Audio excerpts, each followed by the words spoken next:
Kalau kita ngomongin Mobile Legends, ada satu wajah yang kayaknya langsung muncul di kepala kan? Dengan meriam raksasanya yang khas itu. Yup, mari kita bedah sang Malefic Gunner, Layla. Bener banget. Buat hampir semua dari kita, Layla itu hero pertama banget yang kita coba. Dia itu semacam gerbang selamat datang kita ke Land of Dawn, karakter yang emang sengaja dirancang buat ngajarin kita main. Nah, disinilah paradoksnya dimulai. Walaupun dia ikonik banget, milih Layla di pertandingan rank tinggi itu seringkali bikin teman setim ngelus dada. Yuk kita bongkar, kenapa sih hero pertama kita ini bisa dicintai sekaligus diremehin pada saat yang bersamaan? Oke, pertama-tama kita harus ingat peran utama dia. Layla itu hero penyambut. Munton sengaja bikin dia gampang dimengerti. Nggak ada mekanik yang ribet, dan yang paling penting, dia terasa kuat banget di tangan pemain baru.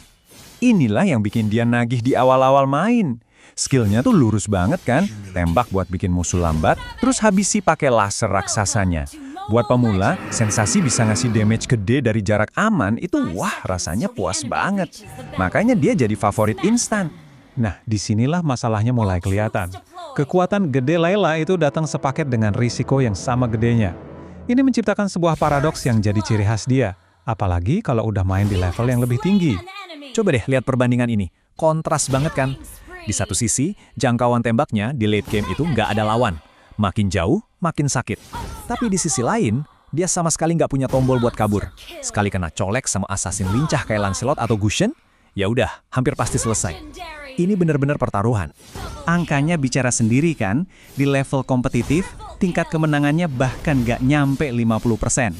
Angka ini jadi bukti nyata betapa susahnya Layla buat bertahan hidup kalau lawannya udah ngerti cara manfaatin kelemahan fatal dia.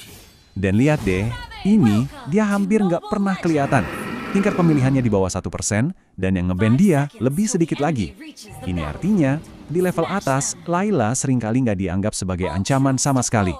Jadi makin jelas status paradoksnya, jagoan buat pemula, tapi rapuh di panggung pro. Tapi paradoks Layla tuh nggak cuma soal gameplay loh, latar belakang ceritanya atau lore-nya itu juga sama rumitnya dan terus-terusan berubah. Jadi gini, cerita Layla ini udah dirombak beberapa kali.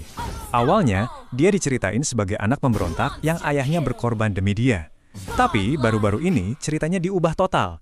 Ayahnya ternyata adalah Nolan, hero penjelajah waktu. Perubahan ini jelas nambahin lapisan baru ke karakternya, meskipun mungkin bikin bingung pemain-pemain lama. Oke, kita geser dari gameplay dan lore. Ada satu hal lagi yang bikin Layla begitu ikonik, penampilannya.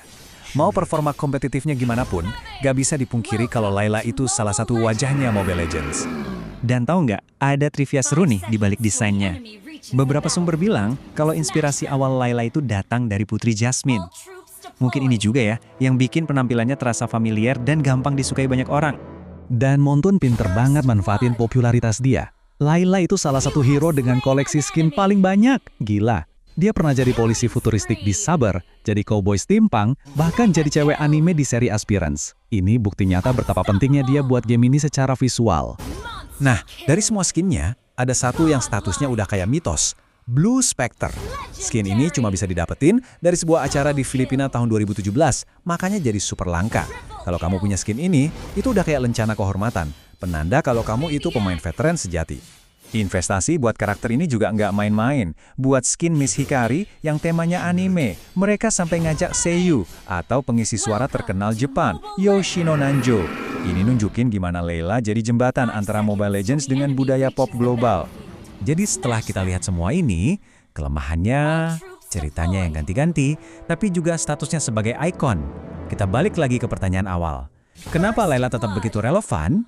Dan disinilah kita nemuin jawabannya. Alasan kenapa dia sering kesulitan di rank tinggi, yaitu kesederhanaannya. Ternyata itu juga sumber kekuatan terbesarnya bagi game ini secara keseluruhan.